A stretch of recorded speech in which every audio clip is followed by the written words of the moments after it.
curiosity as we were doing our brainstorms in research. But as we learned more about this open source ecosystem that might fulfill the role of the payment system that the internet neglected to build into the system, not expecting commerce, we thought, this might be something.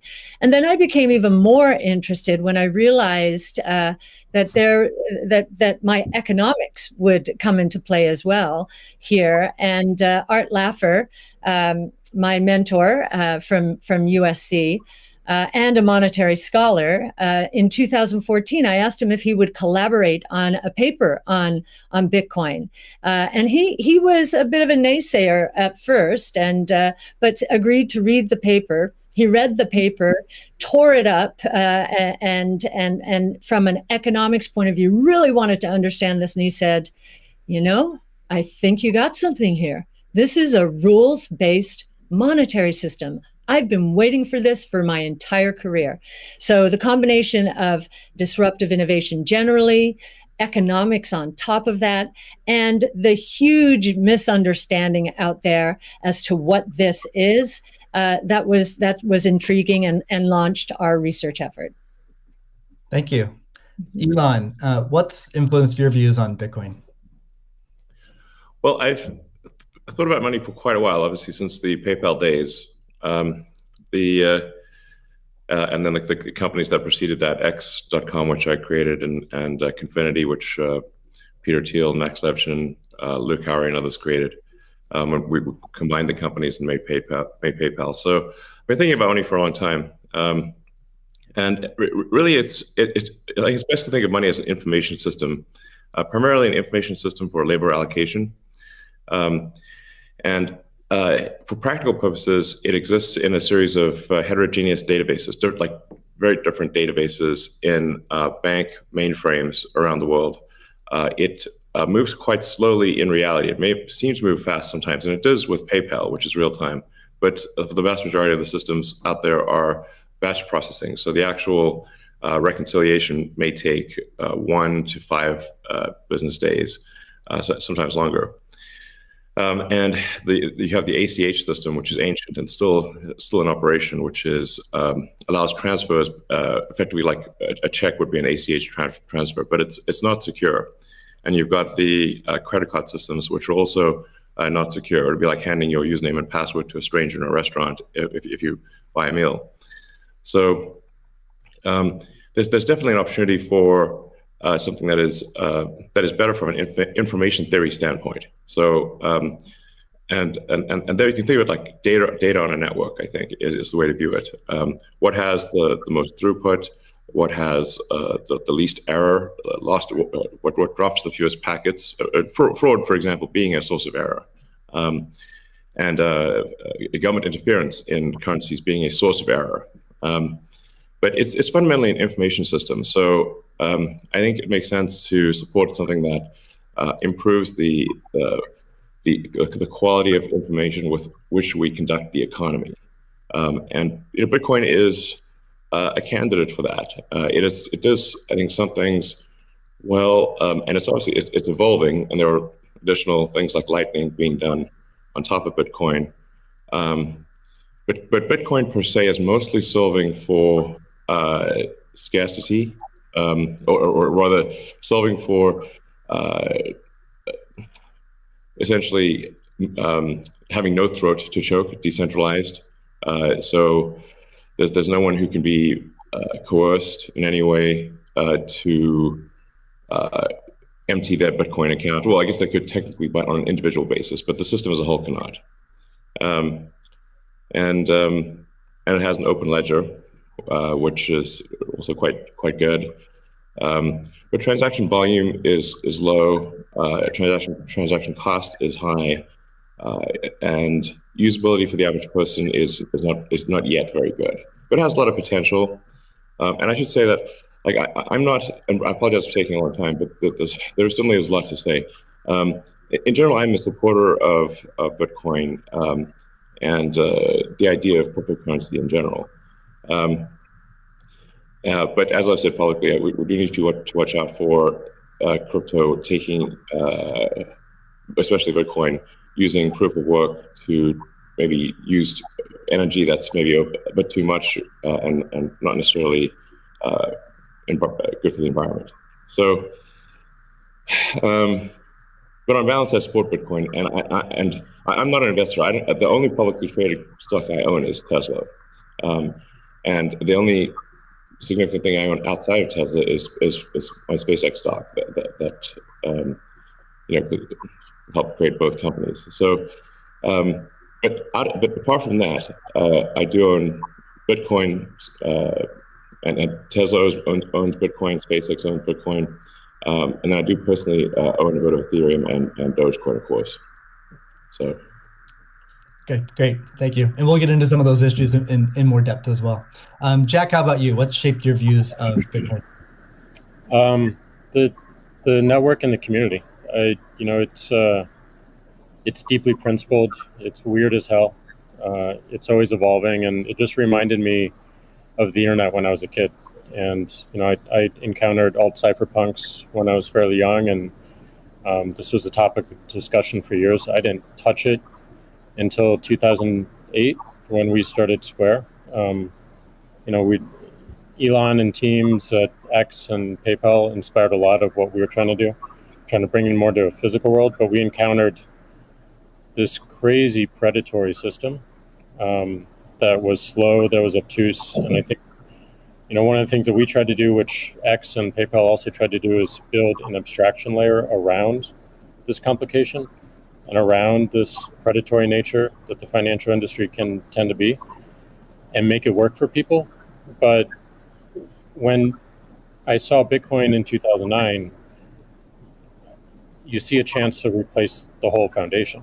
And everything that Elon was talking about in terms of ACH and the credit card networks were built with very different agendas in a very different time frame. And it's crazy that they still exist, and they have scaled, but they just are not relevant to today, and they're certainly not relevant to the future, especially when you consider the entire world and countries like Nigeria or Ghana or India, and its interconnection with countries like the United States and Canada and all over Europe. So what really drove my thinking and drives my passion around it is, like, if the internet gets a chance to get a native currency, what will that be? And to me, it's Bitcoin, because of those principles, because of that creation story, because of its resilience, because of the number of tests it's been. But what inspires me the most is just the community driving it. It just reminds me of the early internet. It's the only reason that I have a career, because I learned so much from people like who are building Bitcoin today, and I continue to learn in that sense, and I'm so grateful for it.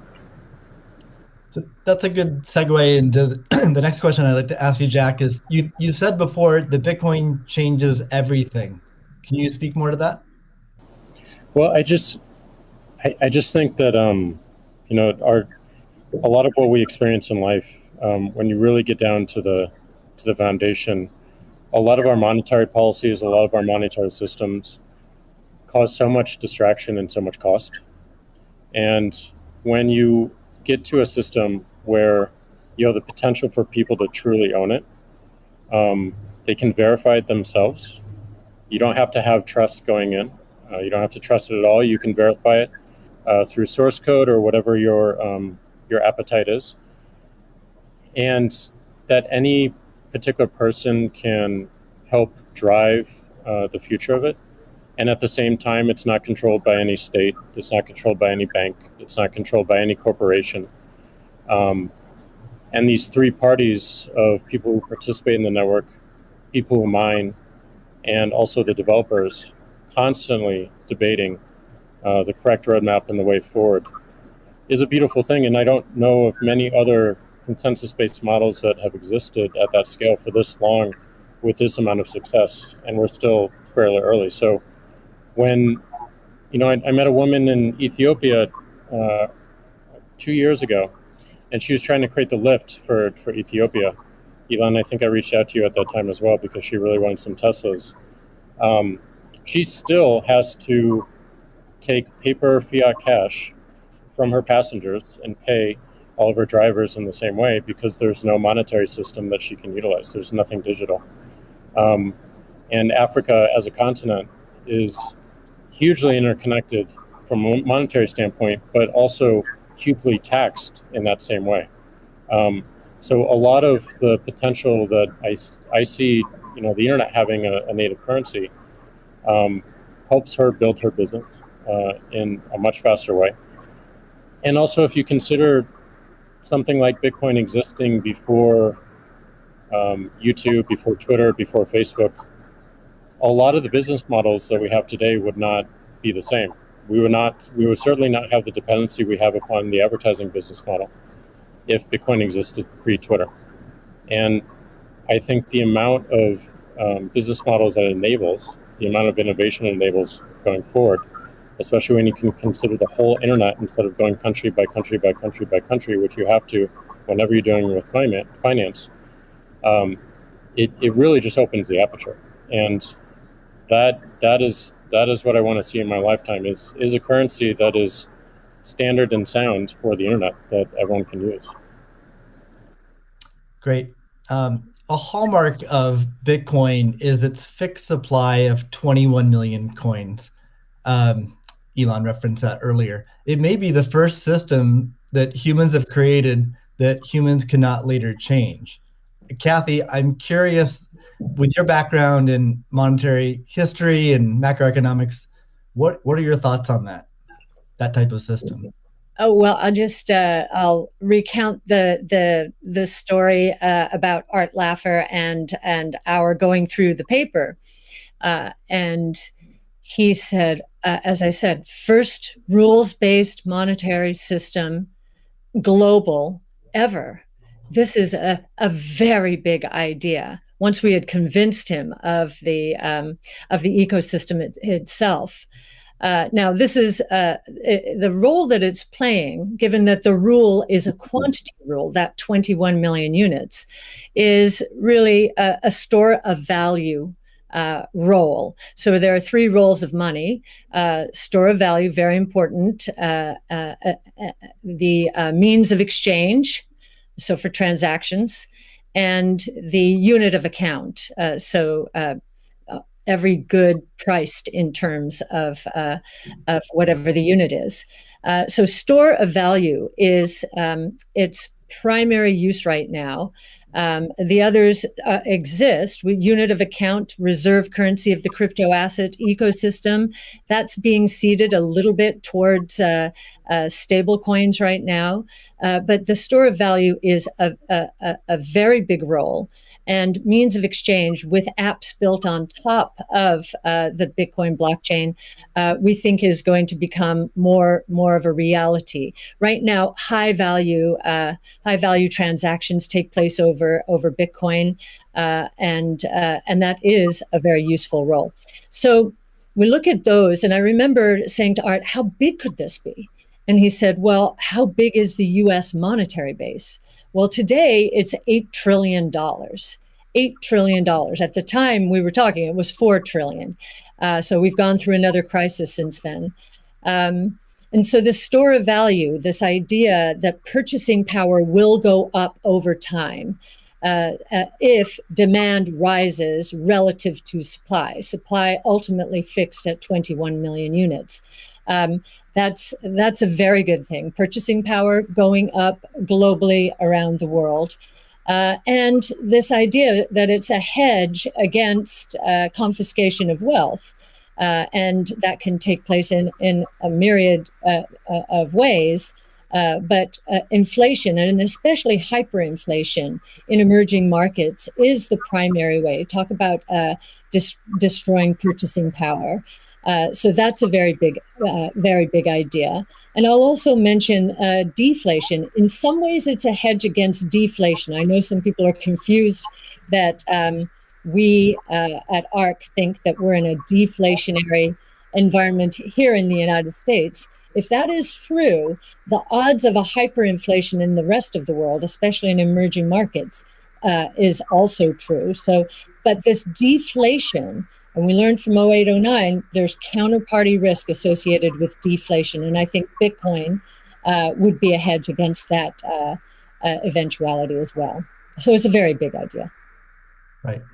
I suspect among us, there's not a lot of debate about Bitcoin's potential as a store of value. But Jack, you referenced earlier it being or becoming the native currency of the internet. Can you speak more to that, and also how it relates to maybe how institutions think about it?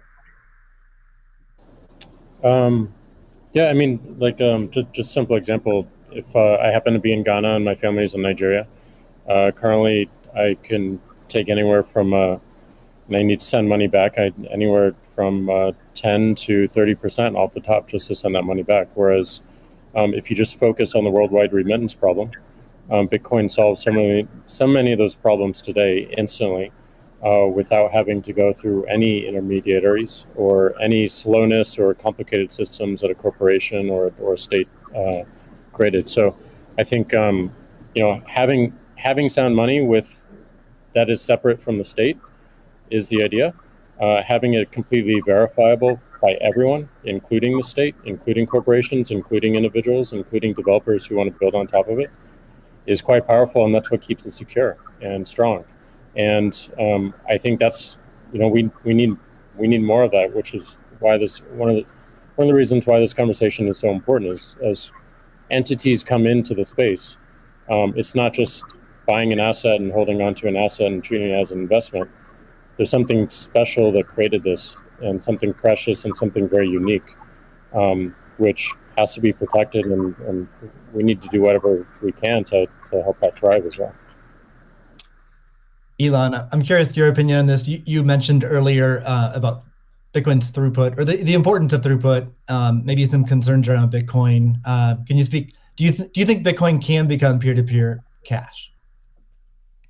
Well, Bitcoin does have a fundamental scarcity limit at the base layer that's designed in. That doesn't mean you can't have some layer 2 system in theory like Lightning. And I understand Lightning is doing well in some small countries. There's some question mark as to whether you need a money transmitter license. Just a debate as to whether that's needed, given that it is not open ledger.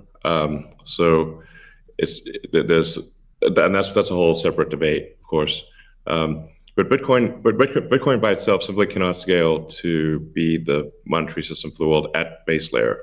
But with a second layer, this is possible depending upon how that second layer is implemented. That's part of why I think there may be some merit to something that may seem silly, like Ethereum, like Dogecoin. I think Ethereum also, like I said, the three things I own outside of SpaceX and Tesla, and obviously it's a Neuralink and Boring Company, but of any significance are Bitcoin by far, and then some Ethereum and some Doge. So if the price of Bitcoin goes down, I lose money. I'm not sort of I might pump, but I don't dump. It's not a case of. I definitely do not believe in getting the price high and selling or anything like that. And I would like to see Bitcoin succeed. I think there's some merit to. This is not a slam on Bitcoin. There's some merit to considering something that has higher max transaction rates. And a lower transaction cost, and kind of seeing how far you could take a single layer network where the exchanges act as a de facto second layer. I think you can probably take that further than people realize, and as bandwidth increases over time, latency decreases. SpaceX's Starlink is actually playing a role in this, and I think long term people will probably have access to worldwide access to gigabit level connectivity at low latency, and so at low cost. And so then your base layer could do a lot of transactions if you take that into account. But like I said, Bitcoin with a layer 2 system certainly could scale to do a vast number of transactions. Same goes for Ethereum. Question about the scaling at the layer one. The concern from the past 5 years of debate in the Bitcoin community is that would sacrifice too much decentralization and hurt the censorship-resistant properties of Bitcoin. I'm curious if what are your thoughts on that? Are you sensitive to that? And are you concerned about losing some of the special properties of Bitcoin or another cryptocurrency by scaling at layer one? Yeah, I mean, these things are, it's helpful to use the physics tools of thinking and say, scale up, scale down, and see if it still makes sense. So if scaling up the transaction block doesn't make sense, why don't you scale it down? And have it be, so that somebody, with a laptop from 2008 can still run a Bitcoin node. Why not slow it down? Oh, you want to slow it down? Well, maybe you're at the wrong number then. there's actually there's members in the community that do want to slow it down, but I understand your point. It's silly. The reality is the average person is not going to run a Bitcoin node. So this is and Bitcoin, it was a lot of clever ideas, but these parameters were set, I don't know, in 2008 or something, maybe 2009. And there's been some improvements since then, but not a lot. So, it's sort of if there was still in 2008 there was still a non-trivial number of people on modems. So,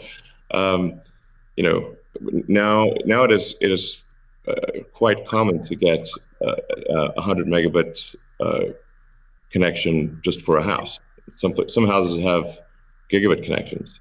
So, and that trend is obviously in the direction of higher bandwidth and lower latency. And if somebody else doesn't do it, Starlink certainly will. So I have high confidence that you will be able to maintain a decentralized finance system while still having a much bigger blockchain, aka ASCII text ledger, a hash ledger. You can make the hash ledger bigger without suffering from decentralization as the average connectivity improves, obviously. One idea would be to put a Bitcoin full node in Starlink terminals. That way more people would be running it. Actually, I have run this by the team at one point. I had this idea, which is kind of off the wall, but let's say you need a little space heater. And normally your space heater would just be pure entropy. Well, what if that space heater was also a Bitcoin, Ethereum, Doge mining node? Pick your currency. And so then you'd be heated up, and you would also mine your crypto and have connectivity in one. I love that idea. Yeah, I mean, better than running a space heater. Absolutely. Are there any other, so you're drawn to Dogecoin a little bit. Are there any other gaps in Bitcoin that you see that cause you to be drawn towards Dogecoin? Oh, I think, I mean, I think there's Doge has, the Doge community, I think, is somewhat irreverent, obviously, and has great memes and loves dogs, and I love dogs and memes, and it doesn't take itself too seriously, and I think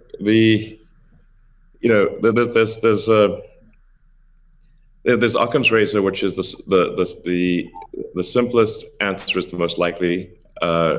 It's a summary of Occam's razor. The simplest answer is the most likely one. Then there's a friend of mine came up with a variant on that the most ironic outcome is the most likely one. And then I have a variant on that, which is the most entertaining outcome is the most likely one. So if that is true, then the most ironic and entertaining outcome would be that the cryptocurrency that was started as a joke to make fun of cryptocurrencies ends up being the leading cryptocurrency. That would be the most ironic outcome. Yeah. Jack, what are your thoughts on that? Is Bitcoin resilient enough to overcome that? I think it's resilient, but also I think like you find, I mean, that's what attracts me to Bitcoin in the first place is the irreverence. A lot of that, a lot of that just brings it forward, and you know, at first go, it makes it a little bit inaccessible, but as people get into it, it makes it more accessible and more spreadable. And I absolutely think the resilience is there. I think it's important to have fun as well. And anyway, folks can express themselves. I think that goes back to the main idea of like, how do we create a native currency for the internet? Anything that goes towards that path, like that's whatever wackiness or fun we can have along the way. That's going to make it a lot more enjoyable, and it's going to make a lot more people want to use it. I'd also point out there's nothing stopping someone from creating a Bitcoin wallet that's like fun and has memes, has dogs. That's possible as well. Great. Let's move on.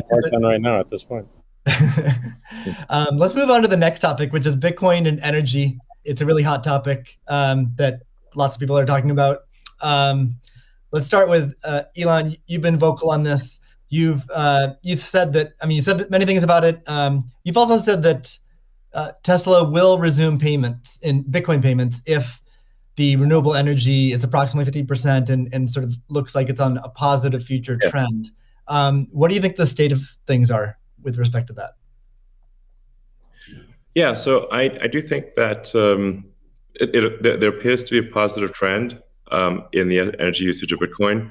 Actually, part of this is due to the drop in Bitcoin price. I mean,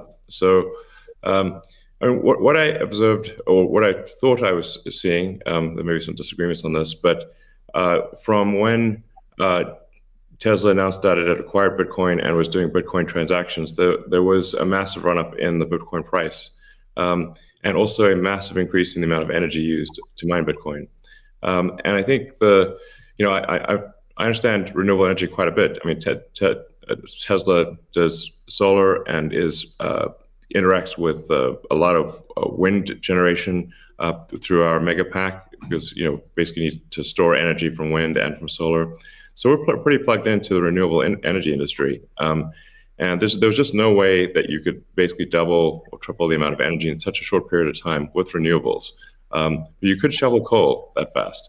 And so I was like, look, this is too sketchy. Tesla's mission is accelerating the advent of sustainable energy. We can't be the company that does that and also not do appropriate diligence on the energy usage of Bitcoin. So all I did was I said, look, we're going to suspend Bitcoin transactions for now. We're not selling any Bitcoin, nor am I selling anything personally, nor is SpaceX selling any Bitcoin. Again, I want to emphasize SpaceX, Tesla, and I own Bitcoin. I also own a little bit of Ethereum and Doge, but the companies just own Bitcoin, and the Bitcoin that I own is worth much more than the Ethereum or Doge. So clearly, if I'm if these actions negatively affect me financially, if I was purely financially motivated, then I would not express this reticence about Bitcoin energy usage. Now, it looks like Bitcoin is shifting a lot more towards renewables, and a bunch of the heavy-duty coal plants that were being used, unequivocally being used, this is not a question mark, have been shut down, especially in China. So I think it's probably, we want to do a little bit more diligence to confirm confirm that the percentage of renewable energy usage is most likely sort of at or above 50%, and that there is a trend towards increasing that number, and if so, then Tesla will resume Bitcoin, accepting Bitcoin. So I think we want to just do a little bit more diligence, and I think, but most likely the answer is that Tesla would resume accepting Bitcoin, most likely.